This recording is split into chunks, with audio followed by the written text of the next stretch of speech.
નમસ્કાર મિત્રો, મારી યુટ્યુબ ચેનલમાં ફરી એકવાર આપનું હૃદયપૂર્વક સ્વાગત છે।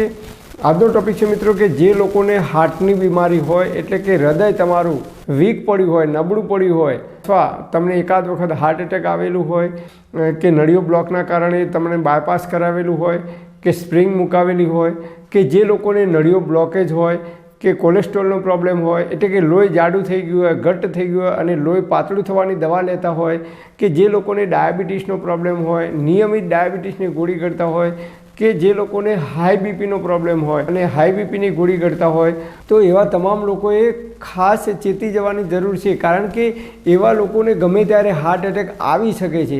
મેં હમણાં જ એક વિડીયો જોયો, વરરાજા ઘોડી ઉપર બેસી અને જાન લઈને નીકળે છે અને અચાનક એમને ઘોડી ઉપર બેઠા બેઠા હાર્ટ એટેક આવ્યું અને આમ તરત જ ત્યાં મરી ગયા, લગ્નના મોડવે પણ પહોંચ્યા નહીં। બીજો મેં વિડીયો જોયો તો લગ્નની અંદર કન્યા ફેરા ફરતી હતી અને ફેરા ફરતી વખતે કન્યાને હાર્ટ એટેક આવી, ચક્કર આવ્યા, પડી ગઈ અને હાર્ટ એટેક આવ્યું અને ત્યાં એનું મોત થઈ ગયું। એક વિડીયો મેં એવો જોયો કે ભાઈ જિમમાં ગયા હતા કસરત કરવા માટે અને જિમમાં કસરત કરતાં હાર્ટ એટેક આવીને ત્યાં મરી ગયા। માત્ર 22 વર્ષ 32 વર્ષની વાત કરું છું। એક ભાઈ તો હમણાં નવરાત્રિ પૂરી થઈ એટલે દશેરાના દિવસે જમણવાર હતો સોસાયટીમાં અને યજ્ઞ હતો એક જગ્યાએ, તો યજ્ઞની અંદર જમણવાર હતો, બધા બેઠા હતા સ્વાદના ટાઈમે 4:30-5 વાગ્યાના ટાઈમે। તો એમને કહ્યું કે મને થોડુંક દુખાય છે તો હું ઘરે જઈને આવું।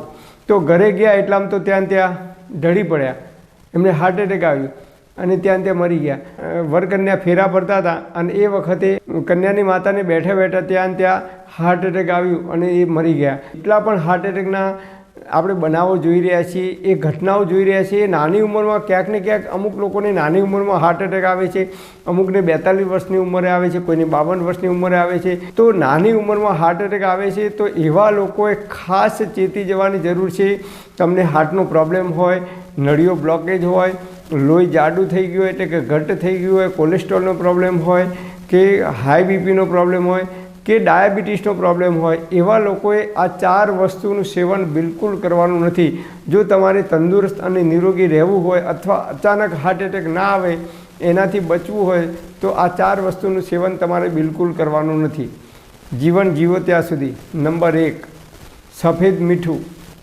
સફેદ મીઠું એ સોડિયમ છે, બોડીની અંદર સોડિયમની માત્રા વધી જાય તો પણ હાર્ટ ઉપર પ્રોબ્લેમ થાય છે, કે બાયપાસ કરાવેલી છે, કે સ્પ્રિંગ મુકાવેલી છે, કે હૃદય નબળું છે, એટલે કે એમનું હાર્ટ નબળું છે, વીક છે, એવા લોકોને આ પ્રોબ્લેમ થઈ શકે છે।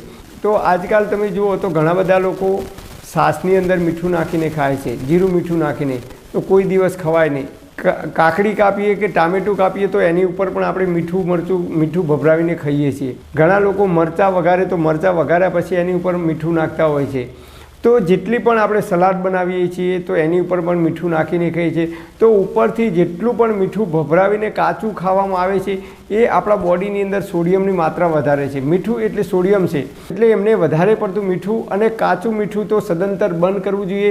અને એની જગ્યાએ જો તમને અનુકૂળ હોય તો સિંધવ મીઠાના જે પથરા મળે છે એ પથ્થર લાવી અને ઘરે જાતે બનાવી અને એ જે સિંધવ મીઠું જો તમે ખાવાનું રાખશો તો એ તમારી બોડી માટે ખૂબ ફાયદાકારક થાય છે।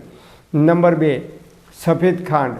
જે લોકોને આ પ્રોબ્લેમ છે એવા લોકોએ ખાંડની ચા બિલકુલ તમારે બંધ કરી દેવી જોઈએ। સફેદ ખાંડ એ સલ્ફ્યુરિક એસિડ છે।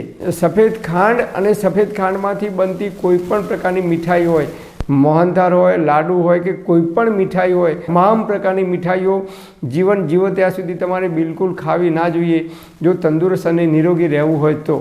નંબર 3, સફેદ મેદો।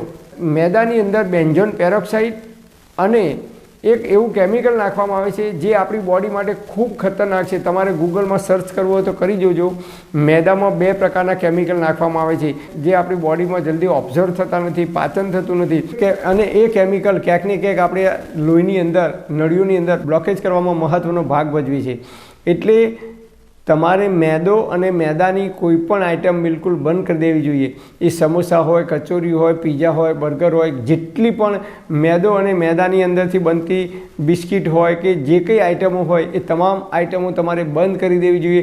નંબર 4, રિફાઇન્ડ અને ડબલ રિફાઇન કરેલું તેલ, એની અંદર કેમિકલ નાખવામાં આવે છે, એ તેલને બોઇલ એટલે કે ઉકાળવામાં આવે છે, ગરમ કરવામાં આવે છે અને એની અંદર કેમિકલ નાખવામાં આવે છે અને એ રિફાઇન અને ડબલ રિફાઇન કરેલું જો તેલ આપણે ખાવાનું રાખીશું, કેમિકલ ખાવાનું આપણે રાખીશું, તો જે લોકોને હાર્ટનો પ્રોબ્લેમ છે કે હાર્ટ વીક પડ્યું છે, નબળું પડ્યું છે, એવા લોકોને જલ્દીથી હાર્ટ એટેક આવવાના ચાન્સીસ વધી જાય છે.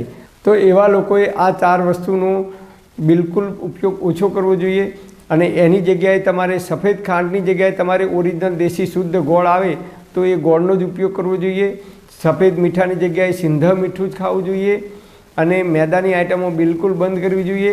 અને નંબર 4, રિફાઇન અને ડબલ રિફાઇન તેલની જગ્યાએ લાકડાની ગાણીનું શુદ્ધ સિંગ તેલ કે તલનું તેલ તમને મળતું હોય તો એ જ તેલ ખાવાનો આગ્રહ રાખવો જોઈએ. તો જે લોકોને હાર્ટનો પ્રોબ્લેમ છે એવા લોકોએ આ 4 વસ્તુનો ઉપયોગ બિલકુલ બંધ કરી દેવો જોઈએ.